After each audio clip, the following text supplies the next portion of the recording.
Hey guys, I'm not really sure what performing system maintenance means.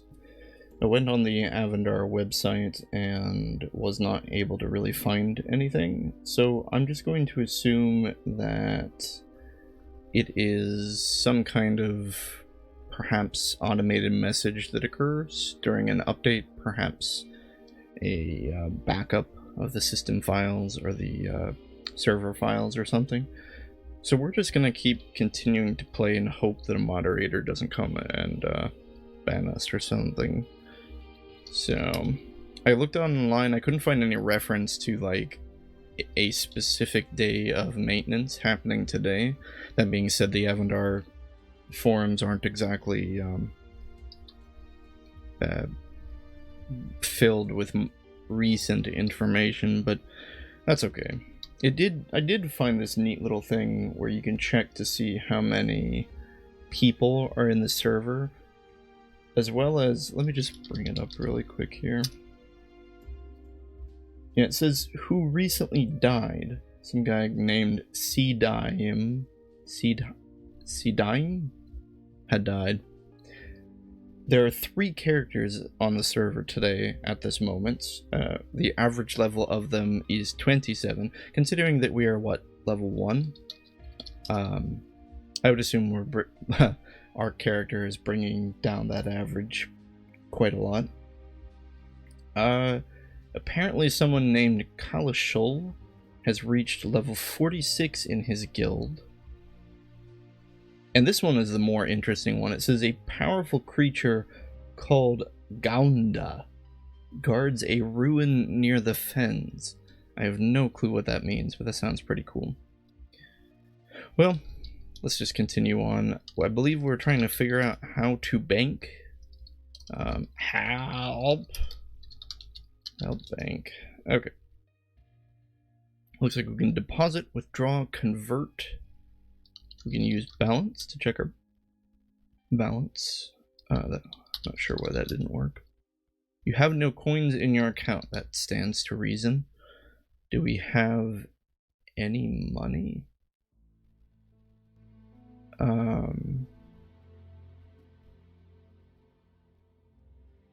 Does it show up here?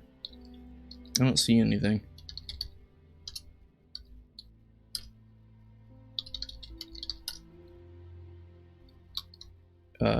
Let's maybe check inventory. And we were carrying nothing. I'm gonna assume we don't have anything. I mean, that would make sense, right? Well, with no money, there's not a whole lot we can do in a bank. So let's just leave and see what else we can look at here. Ooh, a weapons desk. That sounds interesting. A young alien woman with brown hair parcels out weapons. Her name is Narana Inova. She tells us, "Hello, Toleras. My name is Narana and I watch the weapons desk. If you ever need a weapon, just say its name and I'll fix you up." Oh, okay. How about a bazooka? Yeah, I didn't figure that would work. Right. We should be in character. Sorry. So what do you have? Okay. Well, let's just ask for a dagger. 1 dagger, please. Ah, Narana Inova gives you a copper dagger. Okay. How about a quarterstaff?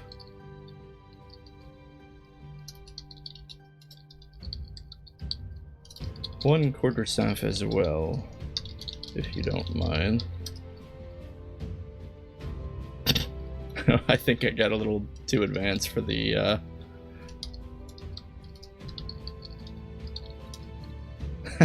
either that or quarterstaffs don't exist. What if we just say staff? A simple pine staff. Okay. Alright. What do we have them in our inventory now? A simple pine staff and a copper dagger. Let's go with the dagger. Oops. Equip dagger. Will this music make up its mind? I gotta change the playlist.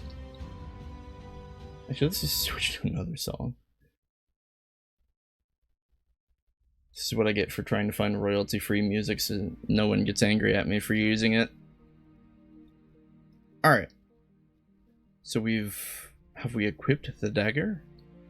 Oh, wield the dagger. You wield a copper dagger. A copper dagger feels a little clumsy in your hands. What's our dagger skill? Wait a minute. We can use a whip or an axe? I mean, that's awesome. Apparently we're trained at 40% in daggers. So...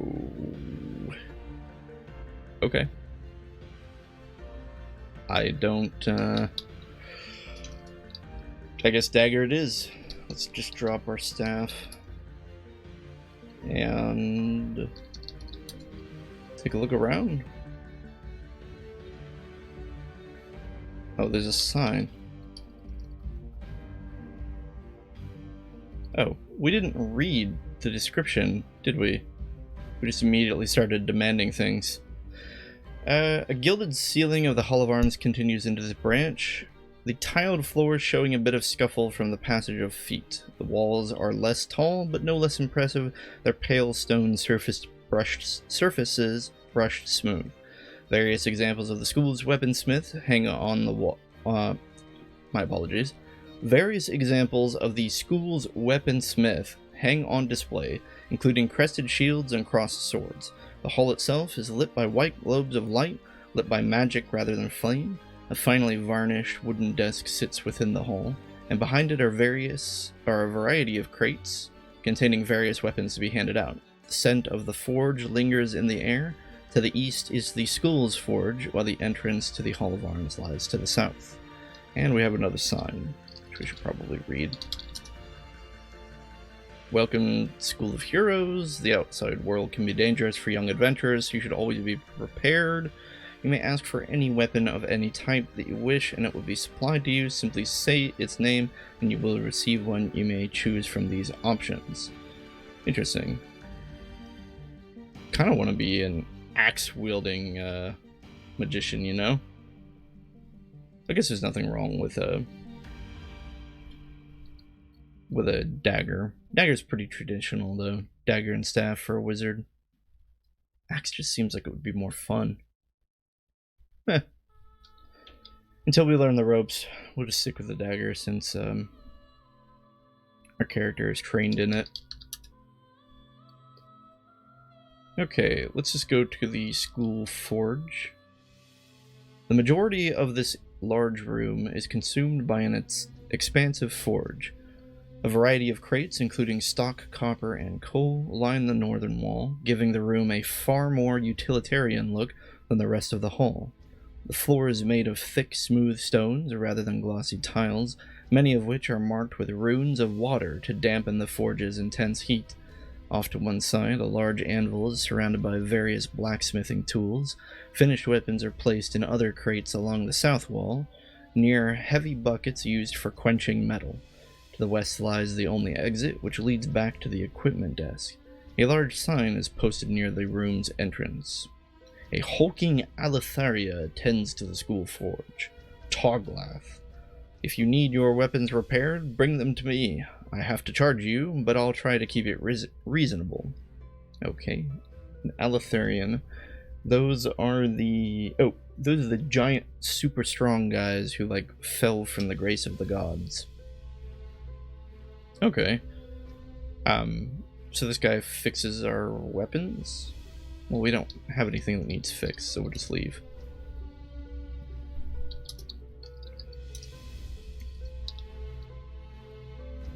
Okay. Well, we have a weapon. I guess we'll go to the hero's armory. This branch of the Hall of Arms includes the same pale stone and gilded ceilings as its northern counterpart. The room itself uses furniture sparingly, offering a bench along the western wall for students to sit. A counter lines the south wall, made of polished wood.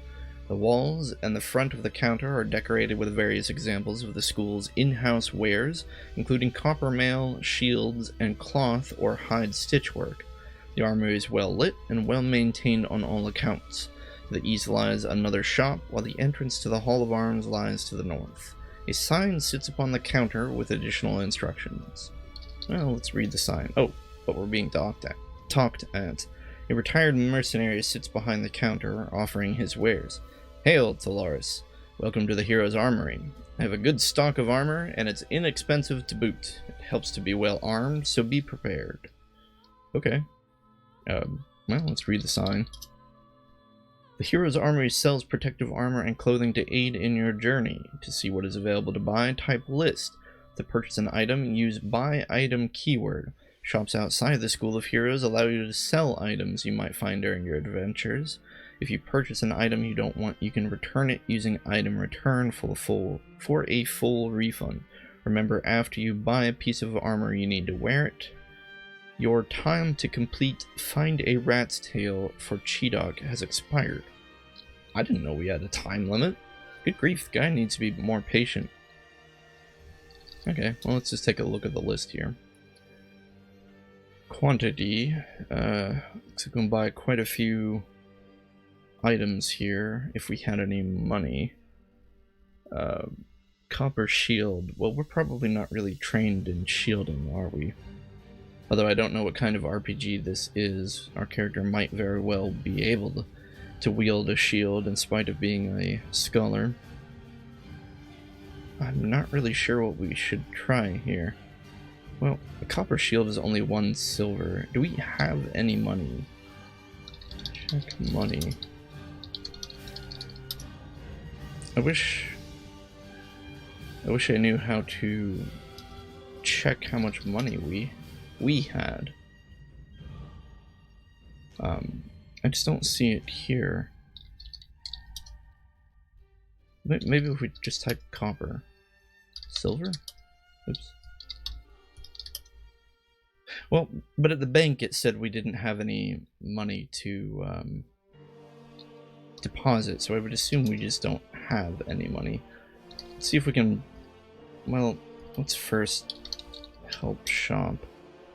Okay, so we can buy, list, sell, value. What does value do?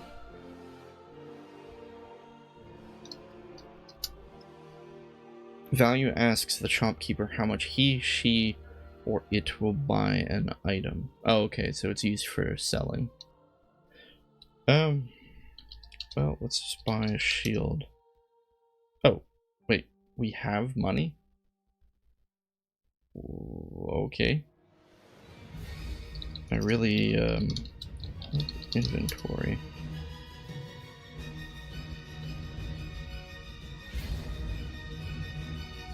I really don't know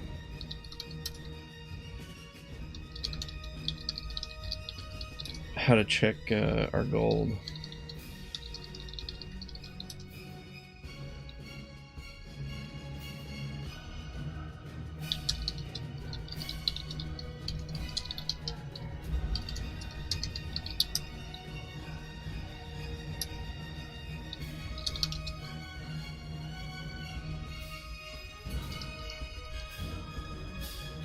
Okay.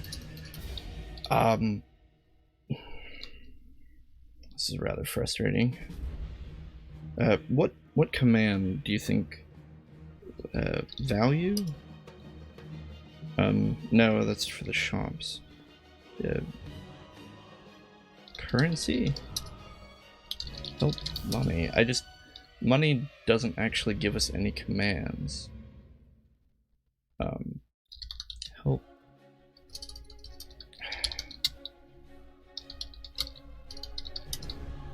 Yeah, this isn't getting us anywhere.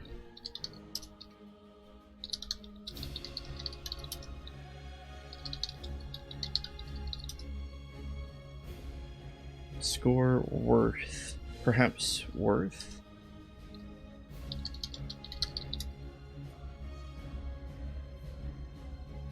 Oh, Okay, yeah, worth is apparently what we do. We have 90 copper, a bunch of EXP, which I have no clue how we got, 26 exploration points, and we are unencumbered. So we have 90 copper. We spent an entire silver on that shield. And every 10 copper is 1 silver. So we probably just had a silver, perhaps. See if we can wield or wear our shield. Oh, okay. Apparently we can. Chainmail. I really wish I understood what our armor skill was. Like, do we receive a penalty for wearing armor? Armor grants a slight bonus to the target's armor class, making them marginally harder to hit. Okay. I mean, that makes sense. Oh, wait, that's a spell. That's the armor spell. Maybe we can do help equipment.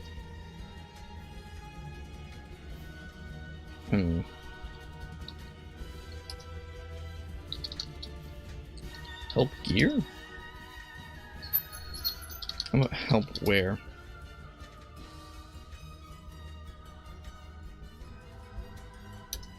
Okay, so those are all the commands for wearing and wielding things.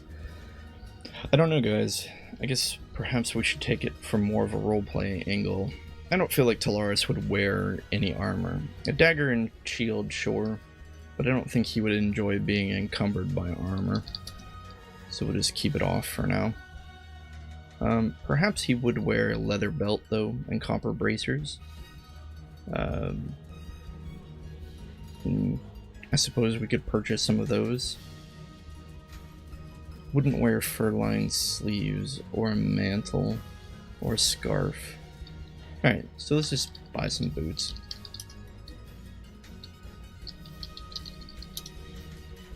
And we'll buy the bracers.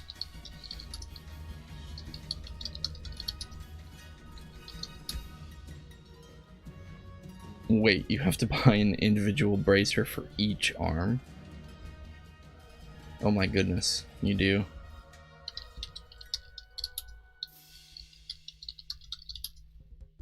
Okay, there we go.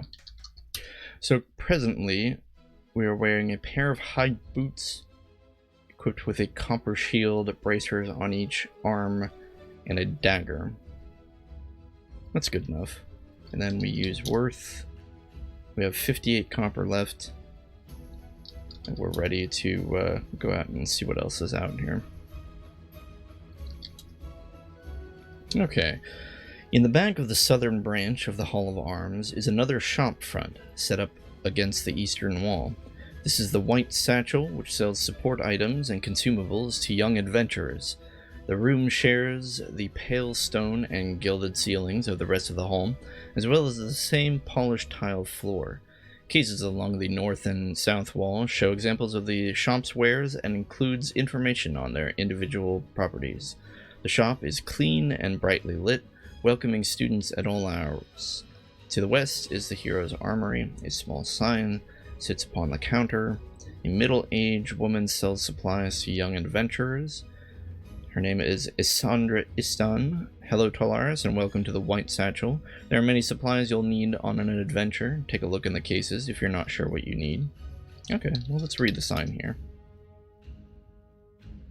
Welcome to the White Satchel. The shop sells extra equipment and consumables which will help you on your journey. It's to see what's for sale. Type list to buy an item. Yes, we already know all that. Let's just take a look around. A torn, yellowed piece of paper lies here, as well as 2 steel keys worn from use. What? Alright, let's read the paper. You do not see. Okay, let's take the paper. I see no paper here. Look, paper. Read? I don't understand. A torn, yellowed piece of paper lies here. Get paper? Pick up paper. Help take?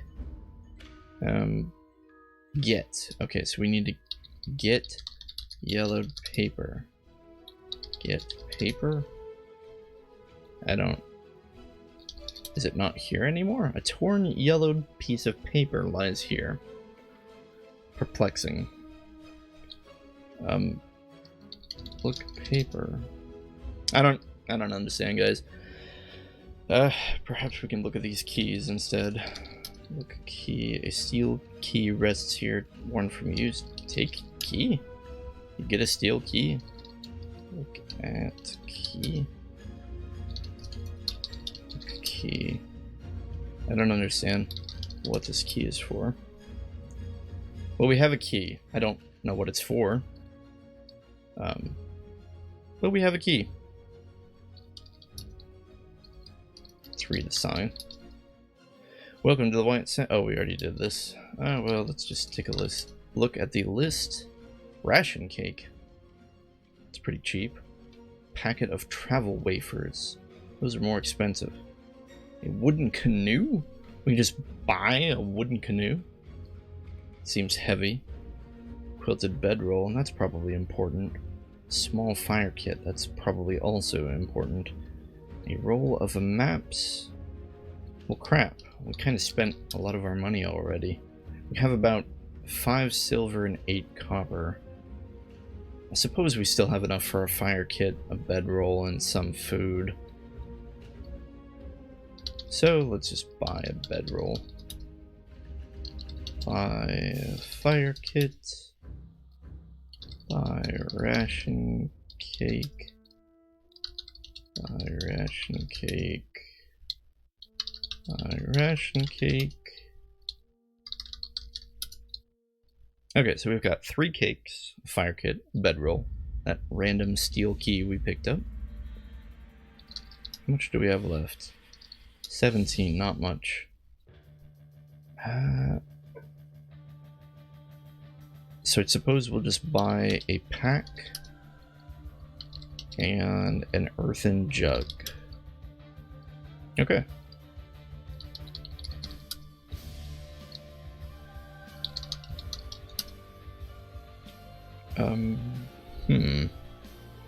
Typed in help pack and got something very different than what I expected.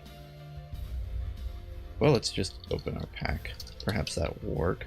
It's already open. Oh. Okay, put key in pack. Put the steel key in the pack. Okay, so it seems we have the traditional Zork inventory management. So let's just put our fire kit in the pack, as well as the bedroll.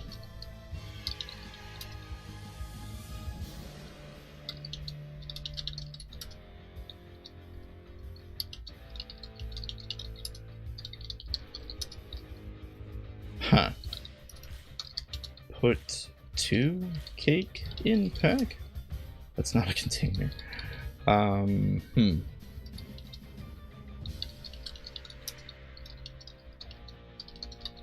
I probably need to learn how to move multiple items at once, but for the time being we have everything in our pack. Seems good. Okay. Well.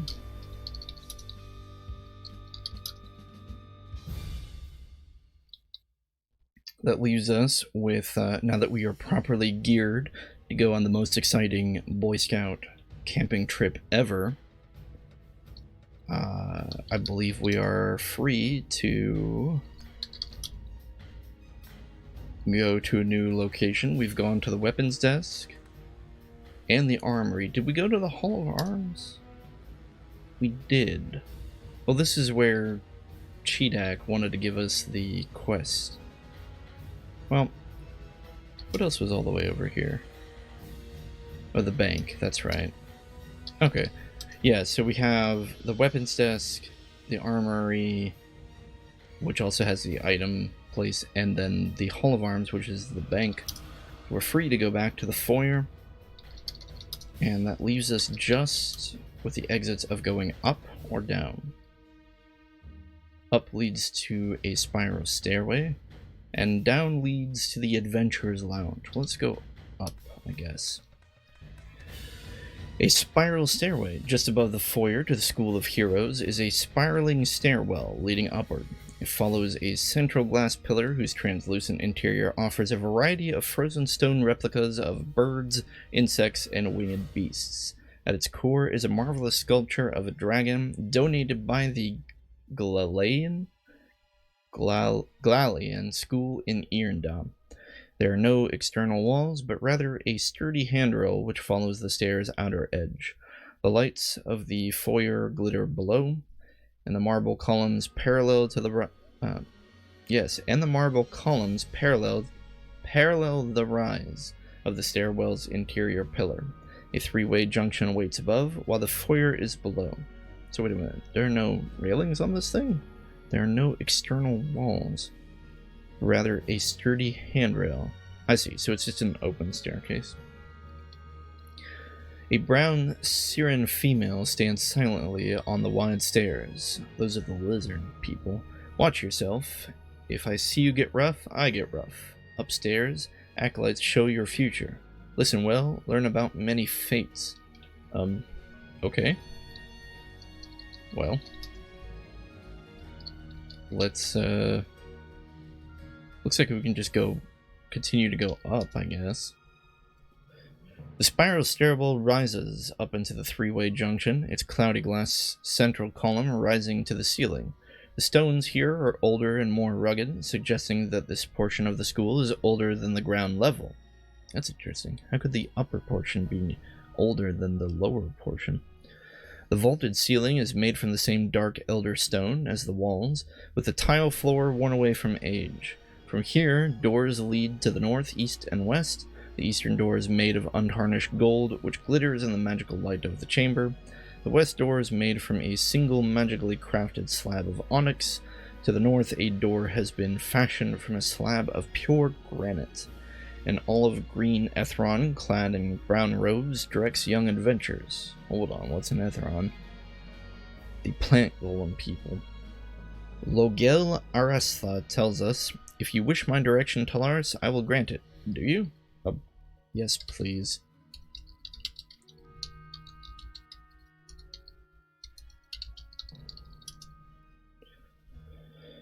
It's good that you want to know more, Talaris. Leelkin would be pleased. Lokel Arastha examines you for a moment. Arastha says, your path lies north. What? How? What? What path?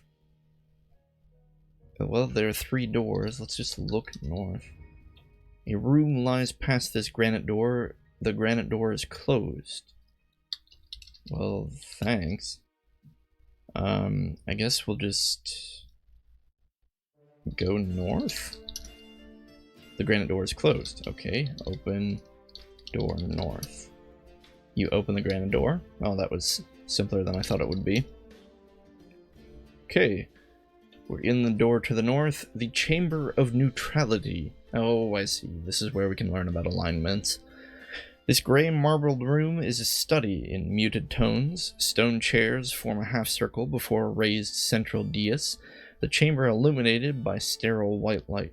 The walls are lined with mounted sconces, separated by the 3 arched open doorways that lead to the north, east, and west. The air is clear, but somehow close. What does that mean? The air is clear, but somehow close. Alright. And the tile and marble surfaces reflect the tiniest steps into a loud clatter. To the south is the school junction, while the 3 chambers await through the room's other exits. So, we're in another room with 3 exits. A set of stone tablets rests on the dais. A towering armored Aletheria soldier stands beside the dais. Their name is Aranth Todak, North Talaris, and Roth Todak nods at you. Wow, people are really, I don't know, they feel very stoic here, or very reserved. Well, I am a bit confused. So we have, he's telling us to go north, the Chamber of Balance. East is the Chamber of Law, and south is the Hall of Fates. West, the Chamber of Chaos. I suppose this makes sense. You could be chaotic evil, or lawful good, or neutral evil, or neutral good. So we're just These rooms just dictate our alignment choice, so they're just trying to funnel us to the alignment that we chose. What happens if we try to go east? Oh, nothing happens. Well, since we're here, we might as well read. This chamber appears to be the interior of an elongated pentagonal cupola, whatever that is. My ignorance shines through. The central pentagon serves as the ceiling and is a perfectly shaped skylight, lighting the interior during the day and reflecting the interior light at night. The floor and walls are tiled with a vast array of geometric and fractal forms, creating both large patterns and tiny intricacies. At the floor's center is a pedestal upon which sits a mathematically perfect crystal crown. To the west lies muted grays of the Chamber of Neutrality. Okay, I'm going to just go back the way we came.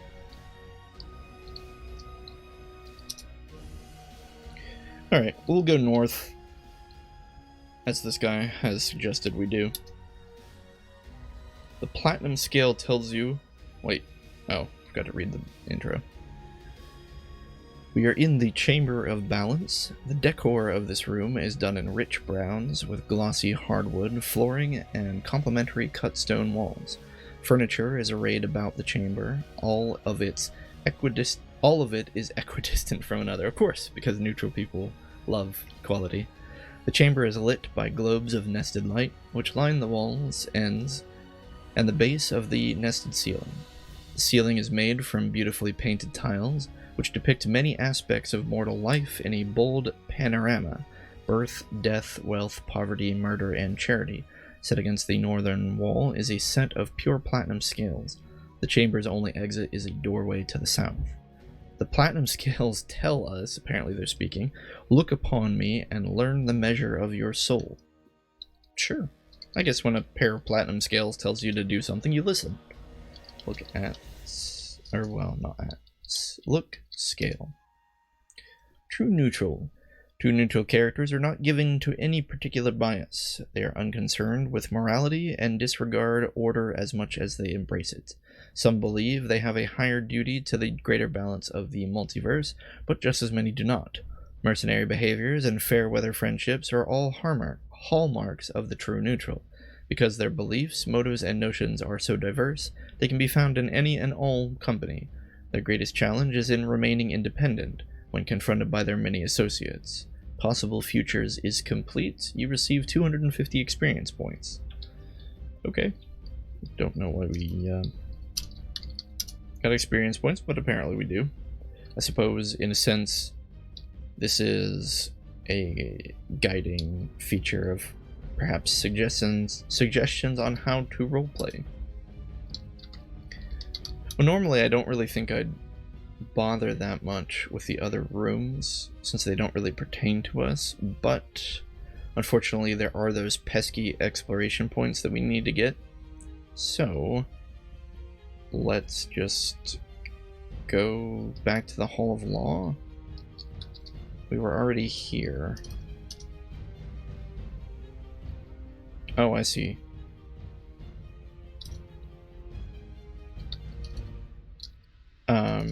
So each of the branching paths don't lead to anywhere else. Just kind of like a, you know, when you think about it, you've got the central room, and then you can go good, evil, neutral, and then we went up to the neutral room, and then we could go chaotic, lawful, neutral. So we just need to visit the last branch, which would be the Chamber of Chaos. There are no walls, floor, or ceiling in this tumultuous energy vortex. Wait, what? How could there be no walls? The air itself swirls rapidly about, making the space within akin to the eye of a tornado.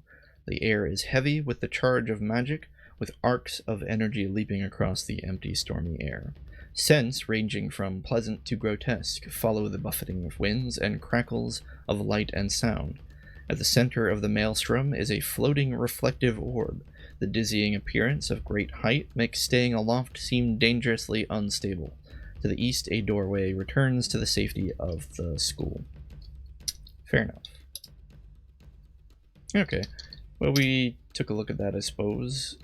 We also took the Chamber of Neutrality. Let's open the east door here. And we'll just go east. To the... Well, I guess we should have looked. Given that this is the Chamber of Light, I'm going to assume it is the Chamber of Lawfulness. Golden light illuminates this vast chamber, filling the room with a pleasant warmth. There seems to be no true source to the glow, which radiates outward from all directions. White marble columns line a carpeted path, which terminates into a white altar, upon which an enormous book is opened. Near the ceiling, a carved bass, B-A-S, relief circles the room, depicting ancient heroes fighting the assembled hosts of darkness. To the east, a doorway lies on the outer side of the altar, while two other open doorways lead north and south. Okay. So we have a book with gold-leafed pages on the altar, as well as a translucent, silver-haired Chitaran girl guiding the pure-hearted. Well, screw that.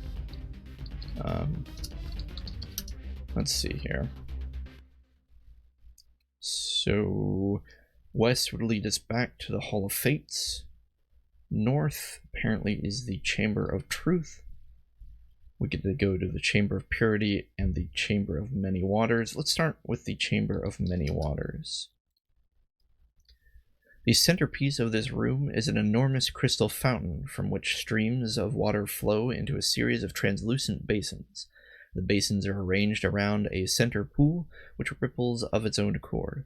The water itself is scented, giving the chamber's expanse a breath of mild perfume. The squared walls of the chamber are mirrored, creating an endless multiplicity of cubes, reflecting the fountain into a dizzying array of repetitions. The polished white tile of the floor only enhances the endless effect, its surface ringing with each step upon it. To the north lies the Chamber of Light. Interesting. Kind of like the Chamber of Many Waters. It sounds like a cool place.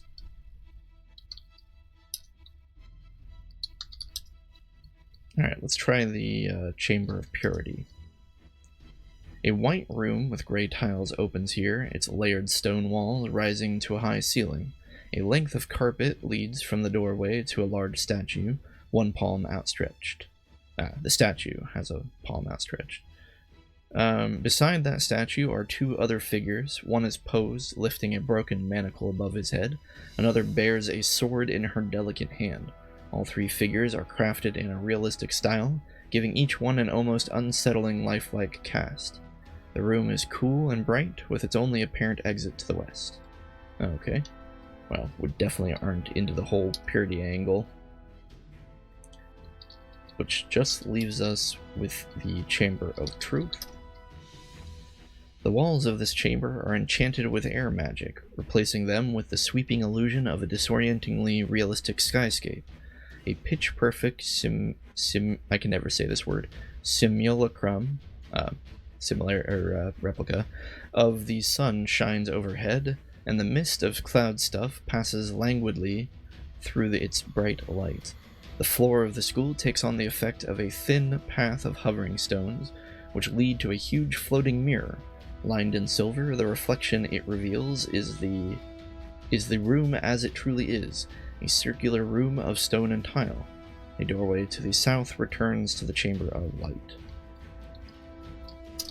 Alright.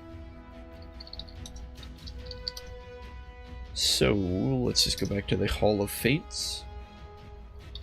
And we'll take a look at, take a look at the last door, the door to the west,